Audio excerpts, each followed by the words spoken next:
Amigas y amigos, seguimos en nuestro corto teológico, ¿ya? El otro día vimos la afirmación del credo que significa el acto eterno divino.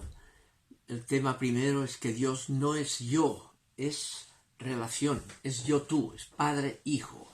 Eternamente padre-hijo. Padre es relación extrovertida, hijo también, ¿no?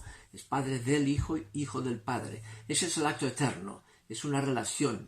Nunca ha habido un Dios previo a la relación. El acto eterno es relacional. Por tanto, lo único absoluto es la relación.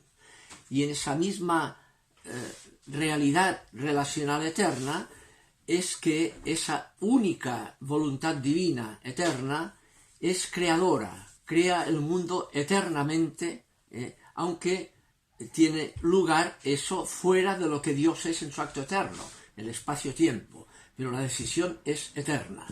Y en esa decisión de crear eternamente, decide eternamente asumir personalmente la creación en el tú, Jesús de Nazaret, ¿no?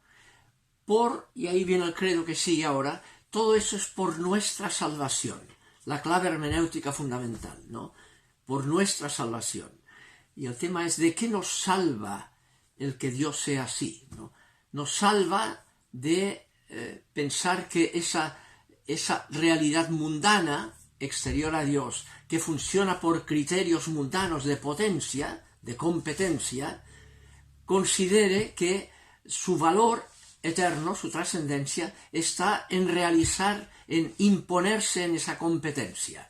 Es lo que la tradición teológica llama la tendencia originaria a pecar, el pecado original, la pretensión de ser como Dios en la propia autonomía creacional. Entonces la razón de la encarnación de Dios es que el hombre pueda descubrir, de serle revelado y descubrir que lo que vale no es el propio narcisismo, la propia pretensión de que vale más cuando más se impone, sino que es la extroversión. Dios, y por tanto lo absoluto, es extrovertido, es relacional, no es poder. Por eso hay mundo. Dios no habría creado, no le conviene a Dios la creación, no le aporta nada excepto dolores de cabeza. La creación muestra, con el mal que implica, que Dios se extrovierte, no hace nada por su eterna gloria. Y eso es lo que vale. La superación del narcisismo por la decisión extrovertida, ¿ya? La única voluntad divina es la extroversión. Ese es su único espíritu, veremos. El Espíritu de Dios, el Espíritu Santo, se identifica con la única voluntad divina, que es relacional. Por eso es el Espíritu que va del Padre al Hijo y del Hijo al Padre. Es el único espíritu común a Padre y a Hijo, el espíritu de la relación extrovertida. Esa es la reflexión en profundidad que implica esta temática, ¿no? Ahora, el Concilio de Nicea simplemente no decía por nuestra salvación, descendió y se encarnó y se hizo hombre.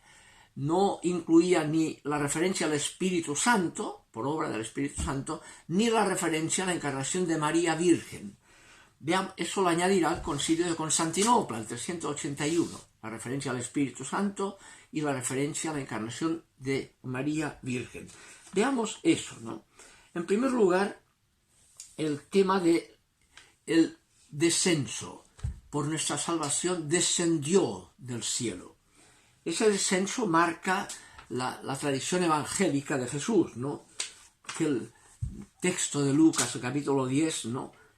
Que marca ese contraste, ¿no? Te doy gracias, Padre, Señor del cielo y de la tierra, que está arriba, ¿no? Esa perspectiva, porque has ocultado estas cosas del descenso. De lo que vale es la extroversión, no el poder a costa de la extroversión. Lo has ocultado esto a los sabios y entendidos, a los que pretenden saber y que valen más porque saben más y tienen más poder. Lo has ocultado a ellos y lo has revelado a los sencillos, los nepioi.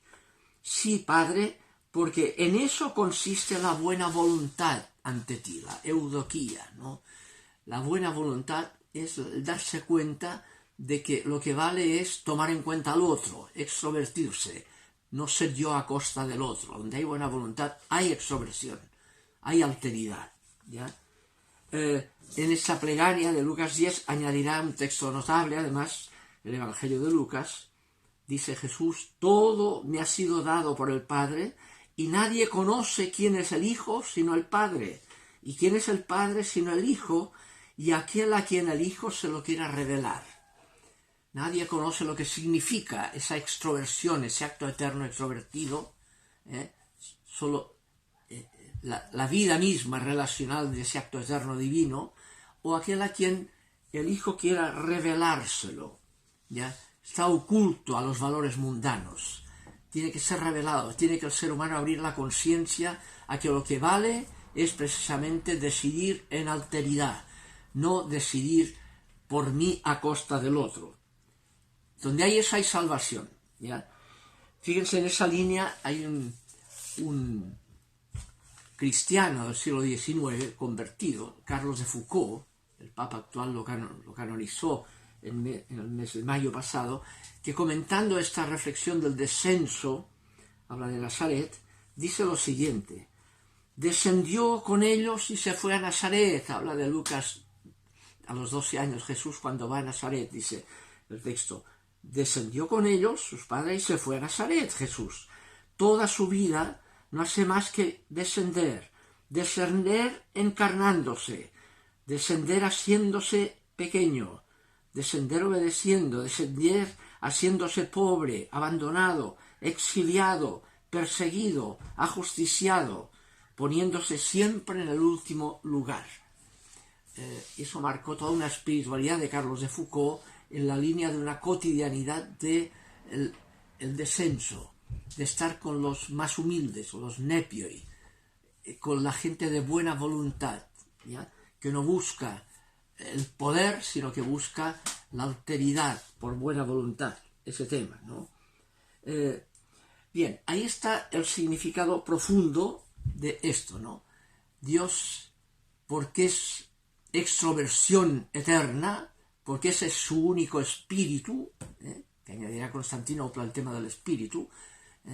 En Nicea solo termina que cree en el Espíritu Santo, pero no dice nada sobre qué es. Será Constantinopla quien marcará una teología más en la línea qué significa creer en el Espíritu Santo, que es la única voluntad divina eterna. La única voluntad divina es extrovertida, es relacional en sí mismo. Por eso hay mundo, con el mal que implica, que es la extroversión divina, la kenosis creacional.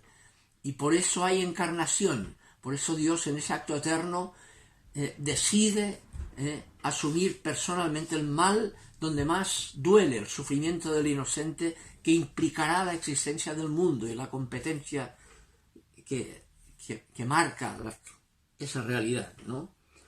Ese era el primer tema. Y el segundo tema que añade Constantinopla es que se encarnó por obra del Espíritu Santo en María Virgen. Son los dos.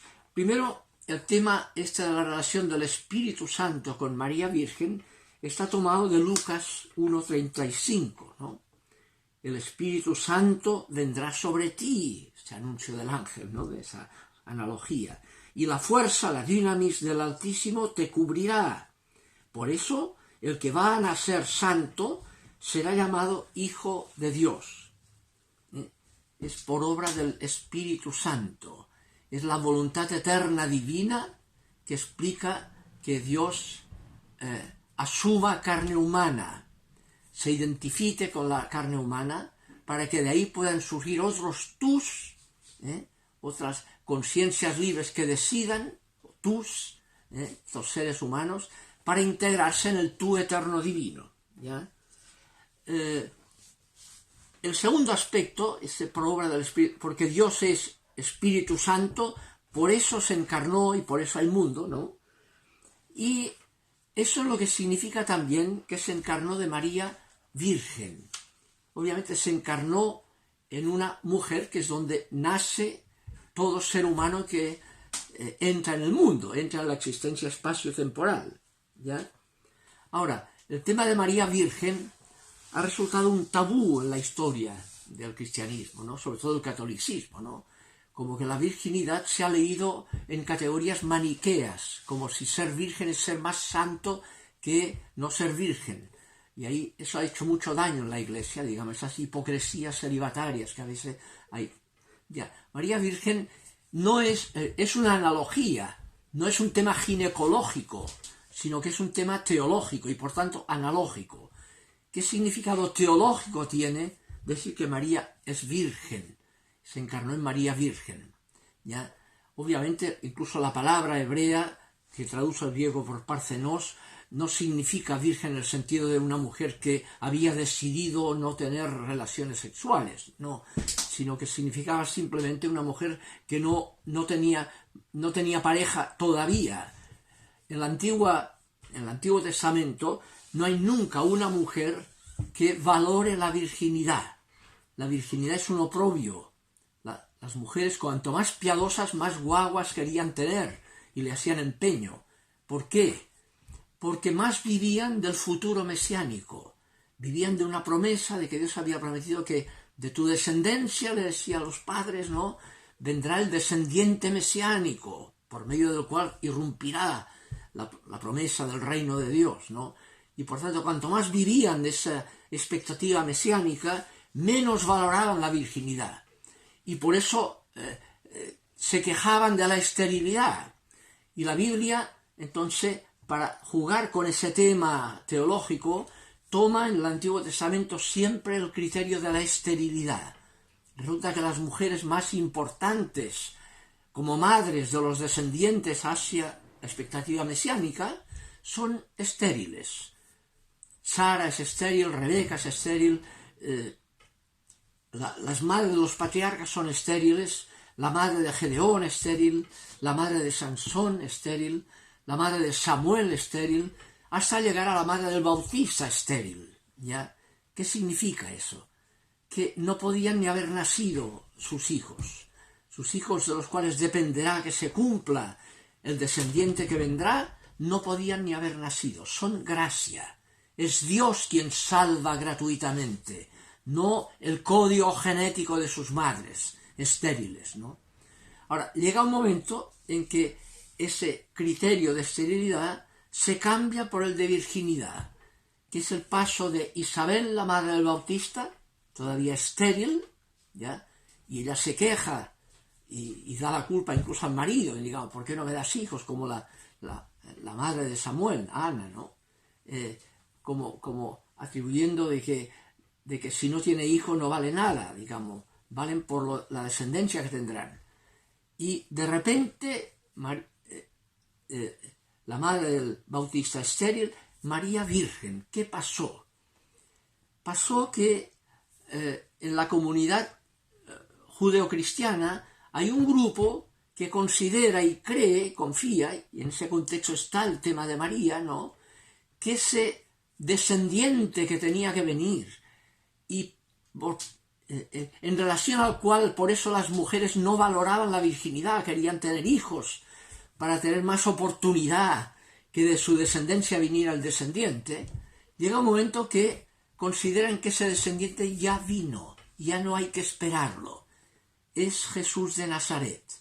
A partir de ese momento empiezan a valorar la virginidad como testimonio escatológico de que el que tenía que venir ya vino, ya no hay que esperarlo.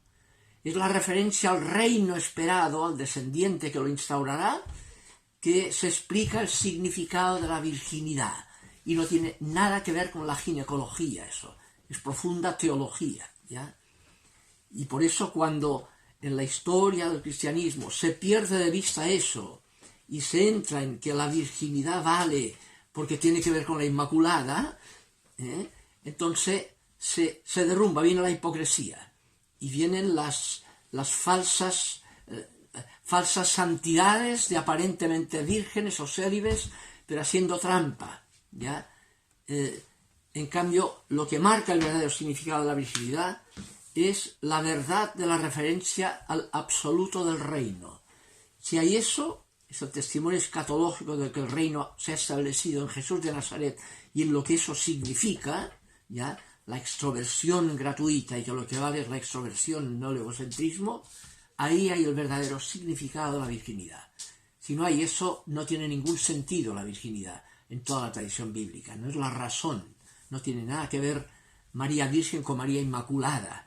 ¿Ya? Son dos temas distintos, ¿no? Bien, da para mucho el tema, de manera que lo dejaremos hoy aquí. El próximo día seguiremos con la siguiente perspectiva del credo ya de Constantinopla, ¿no? De Nicea y Constantinopla. El tema de sufrió Jesús la muerte en crucifixión bajo Poncio Pilato, pero resucitó al tercer día. Todo el tema pascual. Que estén bien. Ojalá nos sirva para reflexionar. Ánimo.